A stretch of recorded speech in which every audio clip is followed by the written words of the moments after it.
Antony Johnny எஸ்பாப்ப படிச்சுனாங்கன்னா building மேல building கட்ட போறோம். சின்ன வயசுல எங்களுக்கு எது நல்லது, எது கெட்டது, எது குட் டச், எது பேட் டச் சொல்லி கொடுங்க சார். சார், இங்க பசங்களையும் பொண்ணுங்களையும் குத்த சொல்ல முடியாது. கடந்து வர பாதையை தான் குத்த சொல்ல முடியும். அந்த பாதையை நீங்க நல்ல பாதையை அமைச்சு வைங்கன்னு தான் நான் சொல்றேன். எங்களுக்கு எல்கேஜில இருந்து 12வது வரைக்கும் டிசிப்ளின் டீச்சர்னு ஒரு ஆள் வேணும். ஒரு நாளைக்கு 1/2 மணி நேரம் அவங்க வந்து கிளாஸ் எடுக்கணும் சார்.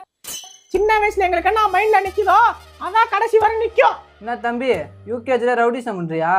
சார், நல்லது சொல்லி கொடுங்கன்னு கேட்கறதுக்கு பேர் ரவுடி சொன்னா ரவுடி சோம் பண்ணுவோம்.